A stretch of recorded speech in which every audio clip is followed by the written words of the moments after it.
In this video, we will demonstrate how to access the injector assembly. After you've depressurized the softener and with the system in bypass mode, use a crosshead screwdriver or nut driver to remove the 3 bolts holding the injector cover in place. Next, remove the injector screen and set aside for further inspection. This is an upflow brining softener control valve, so the live injector set is located on the right side port and the plug is located on the left side port. If this were a downflow brining softener control valve, the injector set and plug would be in the opposite positions. To remove the plug, use a flathead screwdriver and pry it from the left side port as shown. You will notice that there are 2 O-rings wrapped around the plug and there's no hole through the center from end to end. Its purpose is to keep water from entering this port. For now, we're going to place the plug back into its port, and when installing, align the extended tab on the plug with the corresponding groove located at the 3 o'clock position. Simply rotate the plug to align the tab with the notch and push it into place. Next, pry the red injector housing away from the valve body port.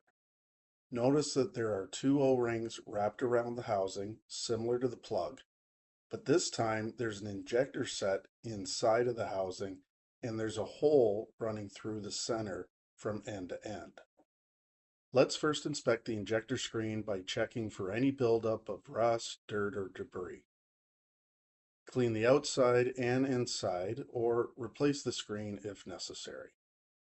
You must be able to see clearly through it from end to end. The purpose of the screen is to protect the injector set by capturing debris before brine passes through the injector set. If the screen becomes plugged, it will negatively affect the brine draw. This is the plug. You'll notice that there's no hole through the center from end to end. Inspect the 2 O-rings for tears or pinching and replace them if necessary. Apply a light amount of silicone grease to both O-rings prior to placing them onto the plug. Next, let's look at the injector housing. Just like the plug, it has 2 O-rings.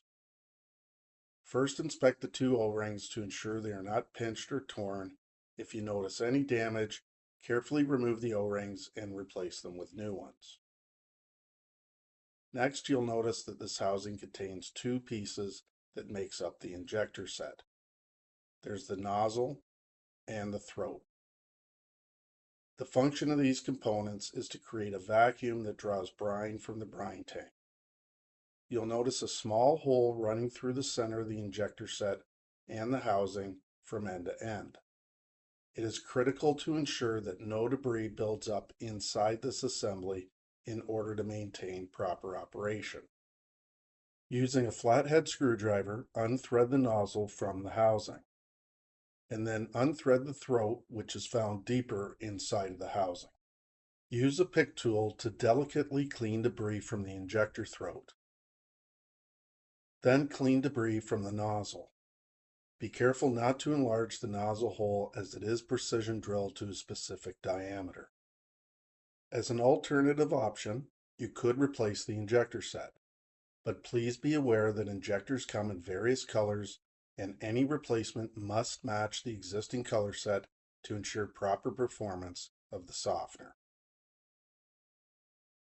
Using the flathead screwdriver, thread the throat into the housing until snug. You do not want to over tighten as you will risk breaking the injector throat. Then thread the nozzle into place as well. Again, just nice and snug. And then apply a light amount of silicone grease to the 2 O-rings and place them into position. This is the injector cover, which includes an O-ring. Ensure the O-ring is not pinched or torn. Prior to installing the injector set housing back into position, it is recommended to ensure there is no debris or buildup inside the port. Since we had already placed the plug into the left side port, push the injector assembly housing back into the right side port. Ensure the extended tab on the housing aligns with the corresponding groove located at the 9 o'clock position. You can simply rotate the housing to align the tab with the notch before pushing it into place, and then using a flathead screwdriver, ensure that the injector nozzle is snug and in place as well. Prior to placing the screen back into its port, it's recommended to ensure there's no debris or buildup inside as well. Once cleared, simply slide the screen into place. Next, ensure that the O-ring is properly positioned on the injector cover. Apply a light amount of silicone grease before placing it into position. Once the cover is in place, tighten the 3 bolts using a crosshead screwdriver or nut driver. You have now successfully inspected the injector assembly. Visit us at www.canaturewg.com.